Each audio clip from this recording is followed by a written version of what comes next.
How's it going, everybody? Welcome to the channel. As always, if you enjoyed today's video, don't forget to hit that like and subscribe. It helps out, means a ton. You guys get plenty of fun stuff, not just Kaiju number 8. We cover a variety of manga on the channel. Anyway, getting into the video, I wanted to kind of take a look at Kaiju number 9 and Kaiju number 10 specifically, because those are the two Daikaiju that we know the most about, the numbered Kaiju, aside from number 8. But number 8 doesn't act anything like them, because it's fused with Kafka. Kafka typically takes control and does what he wants, so it's a kaiju that acts more as a person. 9 and 10, while yes, they are much more intelligent than most kaiju, they talk just like humans do, they are capable of perfect speech and all of this stuff, they make their own decisions, all these kinds of things, they still have a somewhat primal nature to them when I really start looking at their mentality.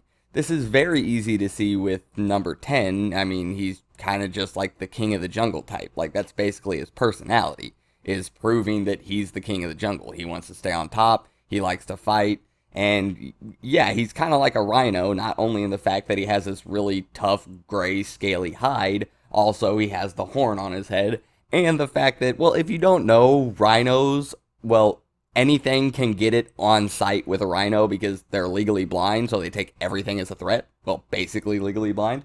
I don't think number 10's basically legally blind, but anybody can get it on sight. He doesn't care. Like, if he sees you, he's like, want to fight? No? Too bad. And then he just hits you. Like, that's just kind of how he is. Granted, he'll go straight for the strongest person, but if he beats the strongest person, what do you think he's going to do next? Just work his way down the list until everybody's done. He's like, all right. Yep, that was all the smoke. Time to go home. That's what number 10 does. He's very primal in the way he looks at things and goes about things. He's not going to sit down for a tea party or have an intellectual conversation. It's just not about that. It's about strength and fighting. Kaiju number 9, yeah, he seems like a lot more scheming, a lot more intelligent, a lot more set up a plan and do all of this. But he still reminds me very much of something that is much more relatable to modern day real life, but still pretty primal. Have you ever seen a house cat mess with a mouse? Sometimes it'll eat it, sometimes it won't, sometimes it'll kill it, sometimes it won't, sometimes it'll just mess with it, sometimes it'll just bat around and get bored and be like, I don't really care anymore. That's what not Kaiju number 9 feels like to me when he interacts with people. He knows they're there, he sees them, but like a house cat to a mouse, it finds it as zero threat.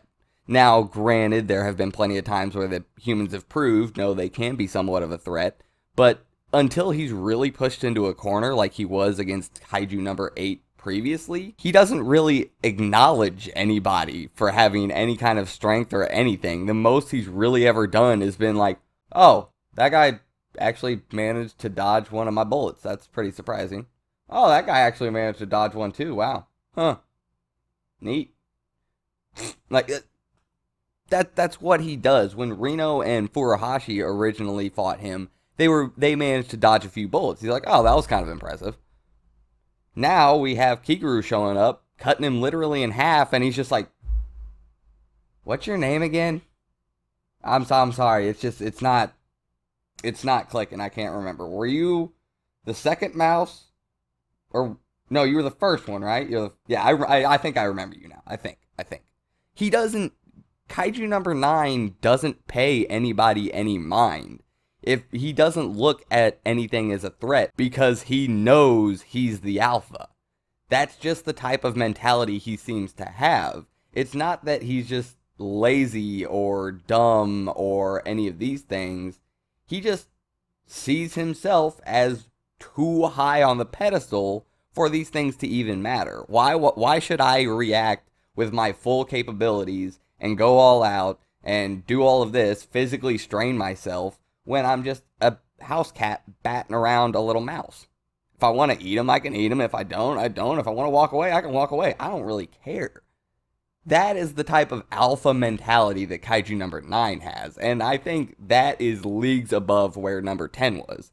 10 has that alpha mentality of, yeah, I'm gonna be the strongest, fight me. 9's like, why would I fight you? You are so far down there. Why would I get down off of my pedestal, walk down 200 steps just to smack you and have to walk back up? That's a waste of my time.